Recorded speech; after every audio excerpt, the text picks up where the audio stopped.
So next I would like to call Ashish Tiwari. Just give a huge round of applause for Ashish. Everyone, please.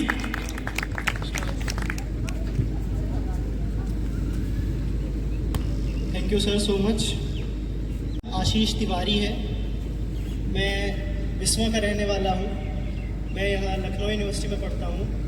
तो आज मैं अपनी कविता जिसका नाम है जीवन दाता आप सभी के सामने प्रस्तुत करना चाहता हूँ।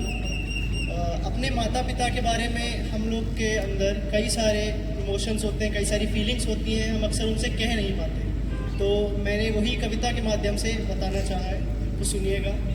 उस सांवले सा पाला मेरी माँ ने, उस सांवले सा पाला मेरी माँ ने, संस्कार और आदर से मुझे सींचा था। दोगली इस दुनिया में कहीं अटक न जाऊं, समय के रहते मझधार से मुझे दूर खींचा था। माँ बाप उस बाप ने सिखाया तुझे ज़िंदगी खुल के जीना चाहिए। माँ बाप मुझे तस्वीर में नहीं तकदीर में चाहिए। एक ने प्यार सिखाया दूजे ने जिम्मेदारी, कि एक ने प्यार सिखाया दूजे ने जिम्मेदारी। एक ने सिखाया रोमांच तो दूसरे ने बनाया परोपकारी। माना कि बैठा नहीं कभी उस बाप के पास, फिर भी इस किरदार में वो घर कर गया। माना कि नहीं बैठा कभी उस बाप के पास, पर फिर भी वो इस किरदार में घर कर गया। कहा कि तुझे जीतने के लिए पैदा किया है, तू एक हार से क्यों डर गया। इस उम्र में बस तुझे हंसना मुस्कुराना चाहिए।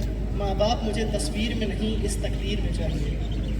न कभी खुद पर एहसान किया, उदय से अस्त तक बस हमारे लिए बलिदान दिया।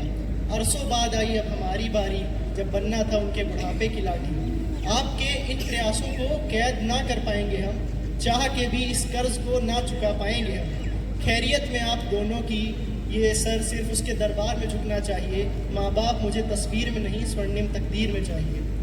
खुद रहे उस समाज के दलदल में, फिर भी हमें कमल सा सुंदर बनाया। खुद रहे समाज के दलदल में, पर फिर भी हमें कमल सा सुंदर बनाया। और किस मुँह से कहूँ कि आज मैं उन्हें वृद्धाश्रम छोड़ाया। पर्वत सा बोझ उस पिता ने अपने कंधों पर उठाया, पर्वत सा बोझ उस पिता ने अपने कंधों पर उठाया। फिर भी खामोशी के आगे वो कभी बढ़ नहीं पाया। आज भी भले ही वो अपनी पसंद का नहीं खाती, पर जानती है मेरी माँ कि मुझे मीठा खाए बिना नींद नहीं आती। माना कि आज तक नखरा उन्होंने किसी का नहीं उठाया, माना कि नखरा आज तक उन्होंने किसी का नहीं उठाया, पर मजाल है आज तक मेरे खर्चों पे कभी लगाम नहीं लगाया। मंदिर ज़रूरी नहीं घर में, इन दोनों का एहसास होना चाहिए।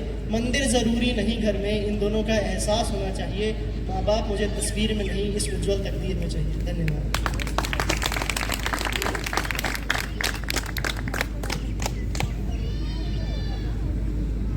आशीष, थैंक यू सो मच। क्या बात कही आपने, सच में हम सबको अपने पेरेंट्स की बहुत इज्जत करनी चाहिए। Thank you.